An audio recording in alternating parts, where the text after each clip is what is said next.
अस्सलाम वालेकुम, कैसे हैं आप सब? जो इस वीडियो पे न्यू है सब्सक्राइब लाज़मी कर दें, बेल आइकन को प्रेस लाज़मी कर दें। आज इस वीडियो में मैं आप लोगों को प्रॉपर तरीके से पार्टीशन सेक्शनिंग करके बताऊंगी। काफ़ी गर्ल्स की डिमांड थी कि हमें प्रॉपर वीडियो बना के दें जिसमें आप वेविंग और फॉइलिंग कर रही हों। तो जैसे कि मैंने आपको पिछली वीडियो में समझाया था कि फ़र्स्ट स्लाइस हम स्ट्रेट लेते हैं, तो उसी तरह अगर हमने थिक स्लाइस लेके उसमें वेविंग कर दी है तो पहले हमने जो वेव्स किए हैं पहले उसको फॉइल लगा लेंगे। फिर नीचे जो बचे हुए बाल होंगे उनको एक और फॉइल में बंद कर देंगे, ठीक है। वैसे तो स्लाइसिंग बारीक लेनी होती है, लेकिन कुछ क्लाइंट्स होती हैं जिनके हेयर में बहुत ज़्यादा वॉल्यूम होता है, तो इस तरीके से भी अगर हम उनकी फॉइलिंग करें तो जो है अच्छा रहेगा।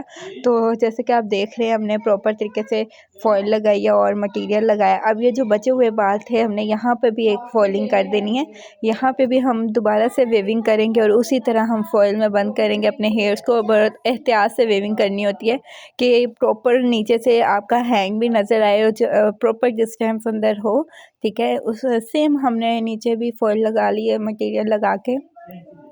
और उसके अलावा यह है कि जब भी आप हेयर का वर्क कर रही हों तो आपके पास हेल्पर लाजमी होनी चाहिए। विदाउट हेल्पर आपका जो वर्क है वो नीट नहीं होता, क्योंकि क्लाइंट बाज़ औक़ात काफ़ी अपना सर वगैरह हिलाती हैं तो फॉइल अच्छे से नहीं लगती है, तो फिर आपकी जो हेल्पर्स होती हैं वो हेल्प कर देती हैं फॉइल को लगाने में, मटीरियल लगाने में। उसके अलावा फिर हमने साइड से स्लाइस ली है, जैसे मैंने बताया था थिक स्लाइस नहीं लेनी। और देखो पहले मैंने आपको कहा था कि कंटोर लाइन को तो मस्ट करना है, फिर आपने सेकंड स्लाइस छोड़नी है। इसी तरह हमने ये कंटोर फर्स्ट स्लाइस ले ली है डायगोनल, तो इसको हम वेविंग कर रहे हैं। वेविंग करके इसको हमने फॉइलिंग करनी है, जैसे कि आप देख रही हैं प्रॉपर तरीके से वेविंग हुई है। और अब हम इस पर फॉइल करेंगे। फॉइल करने के बाद अब हम नेक्स्ट स्लाइस जो है वो छोड़ेंगे, फिर थर्ड स्लाइस में मटीरियल लगाएंगे ताकि बहुत ज़्यादा जो है स्ट्रीक्स ना हो जाए सर में। वो फिर बुरी लगती हैं, ब्लैंक हुई शो होती हैं, जैसे कि आप स्ट्रीक्स कर दी हो। तो वेविंग फॉइलिंग वाली स्ट्रीक्स में आप अगर वन स्लाइस छोड़ के करेंगे तो बहुत अच्छी लुक आएगी। इसी तरह की वीडियो देखने के लिए सब्सक्राइब लाजमी कर दिया करें, बेल आइकन को प्रेस लाजमी कर दिया करें और मज़ीद अच्छी अच्छी वीडियोस के लिए कमेंट लाजमी किया करें। तो सेम हमने उसी तरह फॉइलिंग की है इधर भी, ठीक है। और फॉइलिंग करने के बाद अब हमने ऊपर से जो है अच्छी तरह ब्लेंडिंग करनी होती है, क्योंकि वहाँ पे आपको पता है बाज़ औक़ात पैच रह जाते हैं। इसी तरह हम अपनी राइट साइड पर भी फॉइल लगा ली और अब फिर हम आए हैं बैक पे, ठीक है। जैसे मैंने बताया था एक स्ट्रेट स्लाइस लेनी है, दो डायगोनल। अब एक स्लाइस हमने छोड़ी है नीचे जो आपको नज़र आ रही है बारीक सी, वो स्लाइस हमने छोड़ दी है। अब नेक्स्ट स्लाइस हमने ली है, इसमें हम जो है अपनी वेविंग करके फॉइलिंग कर रहे हैं, ठीक है। बहुत नीट स्लाइसिंग करनी है आपने और वेविंग तो मज़ीद नीट, बहुत अच्छी नीट आपकी वेविंग होनी चाहिए। उसके अलावा अगेन हम अब इसमें वेविंग करेंगे और इसको भी फॉइल कर देंगे। और दूसरी बात ये है डायगोनल स्लाइसिंग तब तक करनी है जब तक हमारी जो क्राउन एरिया वहाँ का जो स्पेस डिस्टेंस है ना वो कम रह जाए, ज़्यादा ना हो कि फ़ॉइल आपकी आराम से लग जाए। जैसे इस फ़ॉइल का डिस्टेंस है, इतना ही डिस्टेंस हो तो आपकी फ़ॉइल अच्छे से लग सकती है। तो इसी तरह अब हमने यहाँ पे फ़ॉइलिंग करनी है, ठीक है। अब आप देखें कि अगर आपके पास कोई हेल्पर है उसको आप किस तरह बोलेंगे, आप इस तरह जो है फ़ॉइल को हैंडल करो, ठीक है, क्योंकि क्लाइंट बहुत सारा लाता है तो फिर हमारी जो वेविंग है, मटेरियल है वो प्रॉपर तरीके से नहीं लग सकता, तो लग पाता तो पैच आ जाते हैं, ठीक है।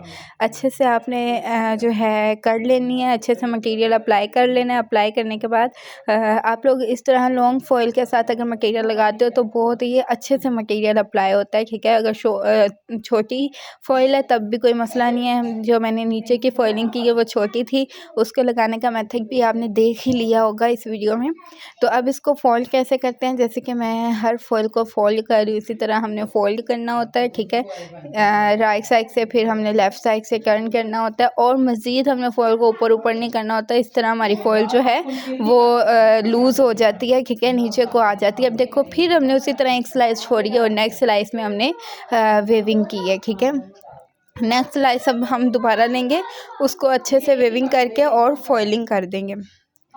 वीडियो को अपने तमाम ब्यूटिशियंस फ्रेंड्स के साथ लाजमी शेयर करें, अपने स्टूडेंट्स को लाजमी दिखाया करें। जितने भी ब्यूटिशियंस देख रही हैं मेरी वीडियो को वो अपने स्टूडेंट्स को लाजमी दिखाया करें ताकि वो भी ये सब टेक्निक्स जो हैं वो सीख सकें। ठीक है, इस टेक्निक से बहुत नीट वर्क होता है और एक दफ़ा ही नीट नहीं हो जाता, आपको 2 से 3 दफ़ा इसकी प्रैक्टिस करनी होगी, फिर आप ये वेविंग, फॉइलिंग, ये स्लाइसिंग वगैरह नीट होंगी। ठीक है, अब देखो इस तरह बॉक्स बन गया हमारा प्रॉपर तरीके से। अब मैंने अगेन जो है अपनी डायगोनल पे एक एक स्लाइस और लगा ली थी क्योंकि बहुत चौड़ा हो रहा था मेरा जो डिस्टेंस अंदर है, तो इस वजह से हमने लगा ली थी। अब हम अगेन स्ट्रेट स्लाइसिंग कर रहे हैं और वेविंग कर रहे हैं और फॉइलिंग कर रहे हैं।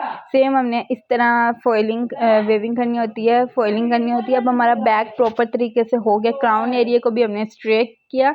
अब हम आ गए फ्रंट पे, तो फ्रंट को देखो आपने स्ट्रेट करना है, कंट्रोल लाइन को तो मस्ट करना है। उसके बाद एक स्लाइस छोड़नी है, एक स्लाइस पे आपने वेविंग करके फॉइलिंग करनी है। सेम इसी तरह हमने अपने राइट साइड पे भी कर लिया था अपनी क्लाइंट के। ठीक है, और फाइनल जो है वो भी आपको इस वीडियो पे दिखाते हैं कि जब सब पूरे सर पे फॉइलिंग हो जाएगी वो किस टाइप की लगेगी। तो ये हमारा मटेरियल लगता है, देखें हमने ऊपर से बहुत नीट लाइन जो है क्रिएट करनी होती है और यहाँ भी मटेरियल को भी ज़्यादा लगाना होता है ताकि पैच वगैरह ना जले। तो ये हमारी सारी फॉइलिंग हो गई थी। ठीक है, आप देख लें, और हमारा ऑलमोस्ट वर्क भी डन हो चुका था। तो अब जो हमें लेवल अचीव होता गया, हमने साथ साथ अपनी जो फॉइलिंग है, फॉल्स हैं, उनको ओपन कर लिया। ठीक है, अब देखो इस तरह पहले मल्सीफाई इसलिए कर रही हूँ कि अगर कोई पैच वगैरह है अंदर तो वो रिमूव हो जाए। ठीक है, तो हमने साथ साथ अपनी सारी फॉइलिंग को ओपन कर लिया और साथ साथ नीट कर लिया और अब हमने ग्लोसिंग कर ली। तो इस वीडियो में आपको मैंने फॉइलिंग करने का मेथड बताया है, सेक्शनिंग बताई है। इस तरीके से आप लोग 2 से 3 दफ़ा प्रैक्टिस करो तो इंशाल्लाह आपका भी बहुत नीट वर्क होगा। आप देखें ना हमारी स्टार्टिंग में कोई, ना हमारे लास्ट में कोई पैच है। ठीक है, कोई पैचेस नहीं आए हैं। इसी तरह हमने 1 बाय 1 स्लाइस को ओपन करते जाना है और हमने नीट करते जाना है। तो आप देखें बहुत अच्छी सी, अभी तो ये मैंने सेटिंग नहीं की है हेयर्स की, तो उसी तरह आपको दिखा रही हूँ। बहुत अच्छी सी आपकी जो वेविंग आती है। चलो मिलते हैं अब एक नई वीडियो के साथ। Thank you.